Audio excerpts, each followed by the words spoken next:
At this point, there is no definitive link between the attack here in New Orleans and the one in Las Vegas. And again, as I close, I'll preface everything with what I started with in the beginning, which was this is very early in an investigation like this. Now, I would like to acknowledge a couple of things because I know what's going on in the social media world, and there are a number of things in this case that are similar to the attack in New Orleans. We do know that our subject here served in the military. In fact, he's a current member of the military. Both of the subjects served at Fort Bragg, North Carolina. What we do know about that is it's a very large military base, and we have no record that they served in the same unit or even at the same years at Fort Bragg, something that continues to remain under investigation.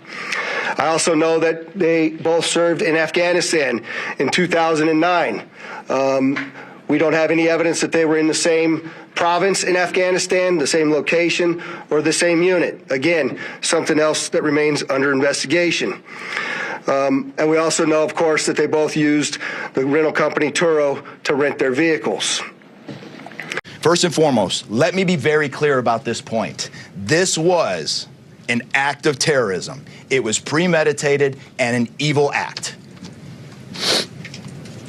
This was obviously a critical incident, and with that, lots of information and tips come pouring in from law enforcement, first responders, and the public. We have been aggressively running down these tips and information. As you all know, that takes time, and we will continue to do so until every lead has been followed through on. This investigation is only a little more than 24 hours old. So I ask you to keep in mind that as I go through some of the specifics later. But at this point, currently, and this is another fact I want to be clear on, we do not assess at this point that anyone else involved in this attack except for Shamsa Din Jabbar, the subject you've already been briefed on. A little bit about what the FBI is doing. So we are surging people and assets to the area from across the region and across the nation. Special agents in multiple field offices across the country have been deployed and are assisting with potential aspects of this investigation and following up on every lead. Additional teams of special agents, professional staff, and victim specialists continue to arrive to provide more investigative power and assistance to the victims and their families. Now, further complicating this identification of this individual, we also discovered through the coroner's office that the individual had sustained a gunshot wound to the head prior to the detonation of the vehicle.